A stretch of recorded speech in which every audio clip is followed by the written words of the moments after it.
আমাদের আজকে নবম দশম শ্রেণীর রসায়নের ষষ্ঠ অধ্যায় মোলার ধারণা ও রাসায়নিক গণনার আলোচনা। তো এই মোলার ধারণা ও রাসায়নিক গণনার ক্ষেত্রে জানতে গেলে আমাদের কিছু বিষয় জানতে হবে। সেটা হচ্ছে যে আমাদেরকে জানতে হবে মোল, এবং মোল জানতে গেলে আমাদের হচ্ছে একটা সংখ্যা জানতে হবে। সেই সংখ্যাটা হচ্ছে যে অ্যাভোগাড্রো সংখ্যা। তাহলে আমাদের জানতে হবে হচ্ছে মোল আসলে কি জিনিস। এরপর জানতে হবে আমাদেরকে অ্যাভোগাড্রো সংখ্যা জানতে হবে। আসলে মোল আসলে কি? মোল হচ্ছে যে আমরা যেমন কেজি বা মিটার এগুলো জানি, এগুলো হচ্ছে কি করে, এগুলো হচ্ছে কোনো পরিমাপের একক হিসেবে ব্যবহৃত হয়। তাহলে মোল হচ্ছে কোন রাসায়নিক পদার্থ পরিমাপের একটা একক। এখন মোল আসলে কি জিনিস সেটা যদি আমরা সংজ্ঞায়িত করতে চাই তাহলে আমাদেরকে অ্যাভোগাড্রো সংখ্যা জানতে হবে। হচ্ছে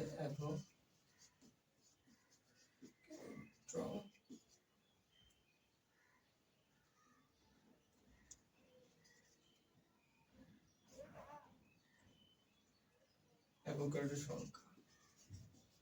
অ্যাভোগাড্রো সংখ্যাকে n দিয়ে প্রকাশ করা হয়। সেই সংখ্যাটি হচ্ছে যে 6.023 into 10 to the power 23। এই সংখ্যাটা একটা ম্যাজিক সংখ্যা আর কি। তো কোন রাসায়নিক পদার্থের ক্ষেত্রে যে এত সংখ্যক অণু, পরমাণু, আয়ন থাকলে সেটাকে আমরা বলে থাকি যে সেটা হলো 1 মোল বা মোল। ঠিক আছে? তাহলে কোন পদার্থের যে পরিমাণের মধ্যে 6.023 into 10 to the power 23 টি অণু, পরমাণু, আয়ন থাকে তাকে আমরা মোল বলবো। এরপরে আর কয়েকটা বিষয় আমাদের জানতে হয়। সেটা হচ্ছে সেই বিষয়টা হচ্ছে যে পারমাণবিক ভর কি, পারমাণবিক ভর এবং আণবিক ভর। তো পারমাণবিক ভর এবং আণবিক ভর হচ্ছে যে পরমাণুর ক্ষেত্রে পরমাণুর যে ভর সেটা হচ্ছে পারমাণবিক ভর, এবং অণুর ক্ষেত্রে হচ্ছে আণবিক ভর ব্যবহার। এখন এই মোলটাকে আমরা ব্যবহার করব যদি আমরা ধরি যে মোলের হিসাবটা আসলে কিভাবে বের করা হয়। ধর যে ক্যালসিয়ামের কথা চিন্তা করব, তাহলে ক্যালসিয়াম একটি পরমাণু মৌল। তো এই ক্যালসিয়াম মৌলের হচ্ছে ভর, এটি হলো পারমাণবিক নাম্বার হলো 20, এর ভর হচ্ছে 40। তো এই 40, তাহলে ক্যালসিয়ামের পারমাণবিক সংখ্যা হলো 20 এবং এর ভর হলো 20। তো এই ভর যদি আমরা এটাকে গ্রাম এককে প্রকাশ করি তাহলে সেটাকে আমরা বলবো যে মোল। তাহলে হচ্ছে ক্যালসিয়াম কতটুকু, তাহলে হচ্ছে যে 1 মোল ক্যালসিয়াম যদি বলি তাহলে সেটা হচ্ছে তার এই 40 গ্রাম ভর।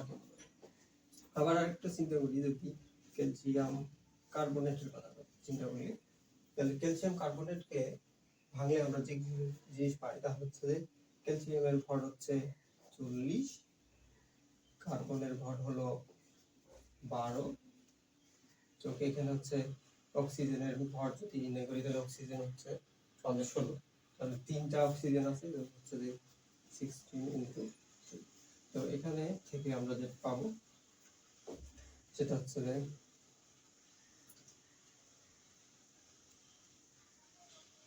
100 পাবো।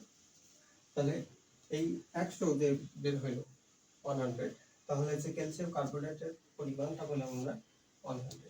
তো এই 100 কে যদি আমরা কি করি গ্রামে প্রকাশ করি তাহলে আমরা বলতে পারবো যে 100 গ্রাম ক্যালসিয়াম কার্বনেট সমান হচ্ছে 1 মোল। এরকম করে যদি আমি কার্বন ডাই অক্সাইডের ক্ষেত্রে চিন্তা করি, তাহলে কার্বন ডাই অক্সাইড হচ্ছে 44 গ্রাম, 44 ভর, মোট ভরের পরিমাণ হচ্ছে 44। তাহলে এই আণবিক ভরটাকে যদি আমি কি করি গ্রাম এককে প্রকাশ করি, তাহলে ক্যালসিয়াম 44 গ্রাম যদি দিই তাহলে সেটাকে আমরা বলবো ক্যালসিয়াম কার্বন। তাহলে হচ্ছে 44 কার্বন ডাই অক্সাইডকে যদি আমরা বলি তাহলে সেটাকে বলবো যে 1 মোল কার্বন ডাই অক্সাইড। এরকম করে আমরা পানির কথা চিন্তা করতে পারি। তাহলে পানির মধ্যে হচ্ছে যে এটার পরিমাণ কত 18, তাহলে এটাকে আমি গ্রাম এককে যদি প্রকাশ করি তাহলে হচ্ছে 18 গ্রাম পানি সমান হচ্ছে যে 1 মোল।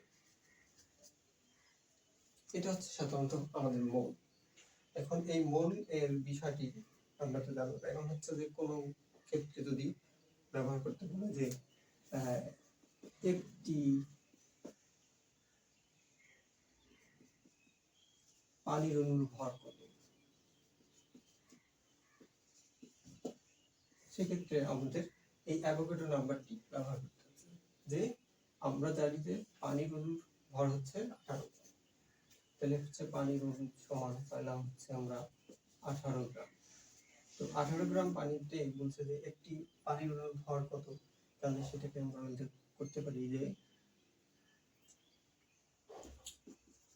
18 গ্রাম যে পাইছি সেই 18 গ্রাম সংখ্যাটাকে আমরা অ্যাভোগাড্রো সংখ্যা দ্বারা ভাগ করব। যদি ভাগ করি তাহলে হচ্ছে 0.23 into 10 to the power 23, এটা আমরা ভাগ করলে এটা আমাদের মান চলে আসবে। তাহলে সেটা যে মানটা আমরা পাবো সেটাই হচ্ছে আমাদের কি হবে, যে একটি পানির অণুর ভর। এরপর আমাদের বিষয় হচ্ছে সেটা হচ্ছে রাসায়নিক ধারণা। যে মোলার ধারণা এবং রাসায়নিক গণনার ক্ষেত্রে আমরা মোল যেমন পেলাম, মোল জানার পরে আমাদেরকে এই রাসায়নিক গণনা, অর্থাৎ রসায়নের দুটো বিষয় থাকে, একটা গুণগত রসায়ন বিশ্লেষণ, আর একটি হচ্ছে দ্বিতীয়ত হলো যে পরিমাণগত রসায়ন, যেটা উচ্চতর ক্লাসে আরো বিস্তারিত আলোচনা থাকে। তো এই গুণগত রসায়নের ক্ষেত্রে যে আমরা হচ্ছে তার ধর্ম এবং পদার্থটা কি সেটা আমাদের জানতে হয়। পরিমাণগত রসায়নটা হচ্ছে কি, পরিমাণগত রসায়নের মধ্যে পরিমাপ কতটুকু, কি পরিমাণ আমরা পদার্থ ব্যবহার করবো, কোন পদার্থ কতটুকু দিব, সেই বিষয়টা। তো আমরা যদি গণনার ক্ষেত্রে যাই তাহলে গণনার ক্ষেত্রে আমাদের মোল সংখ্যা যদি গণনা করতে যাই, মোল সংখ্যা গণনা করতে গিয়ে আমাদের মোলকে সাধারণত n দ্বারা প্রকাশ করা হয়। তাহলে হচ্ছে আমরা যেমন হচ্ছে যে একটা কোনো অণুতে বিদ্যমান পরমাণুর পারমাণবিক ভর যোগ করলে আমরা যেটা পাবো সেটা হচ্ছে আণবিক ভর পাবো। এই আণবিক ভর থেকে আমরা সাধারণত মোলটা পেয়ে থাকি।